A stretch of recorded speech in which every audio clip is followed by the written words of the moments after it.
నా పేరు కత్తుల లక్ష్మి రవీందరు.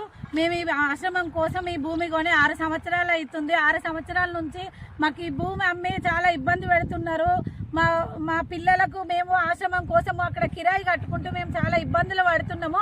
ఈ భూమి అమ్మిన వాళ్ళు గజ్జల మోహన్ రెడ్డి, ఆకిటి సిద్దిమల్లారెడ్డి, ఆకిటి సుధాకర్ రెడ్డి, శ్రీనివాస్ రెడ్డి, భూపాల్ రెడ్డి, భాస్కర్ రెడ్డి, గజ్జల సుధాకర్ రెడ్డి, బల్గూరి మహేందర్ రెడ్డి, లక్ష్మి, వీళ్ళంతా ఏంటంటే మాకు భూమి అమ్మి పన్నాల నర్సిరెడ్డి, వీళ్ళందరూ కలిసి మాకు ఈ భూమి అమ్మి అప్పుడేమో పిల్లల కోసం మేము తక్కువ ఇస్తామని చెప్పి ఏదో మా దగ్గరకు వచ్చి బతిలాడి కొనుమని ఇప్పుడేమో మమ్మల్ని చాలా ఇబ్బంది పెడుతున్నారు. ఈ భూమి 6 సంవత్సరాల నుంచి మాకు కట్టుకొని ఇవ్వట్లేదు. వాళ్ళు దున్ని ఇప్పుడు పత్తేసి మీ భూమి ఎక్కడో ఉంది, ఆ పట్టాల పక్కకి ఇస్తామని మాట్లాడుతున్నారు. మాకు ఈ భూమి కావాలి. ఎందుకంటే నేను ఓన్లీ అనాథ పిల్లల కోసం, అనాథ వృద్ధుల కోసమే 15 సంవత్సరాలు చీరలమ్మి కూడబెట్టిన డబ్బులు ఇది ఓన్లీ అనాథలకే చెందాలి. ఈ భూమి నాకు న్యాయం జరిగేంత వరకు జనగామ సిఐ గారికి, ఎస్ఐ గారికి, డీసీపీ గారికి, ఏసీపీ గారికి, ఎమ్మెల్యే గారికి విజ్ఞప్తి చేస్తున్నా. నేను ప్రాణం పోయే వరకు కూడా ఇక్కడే ఉంటా.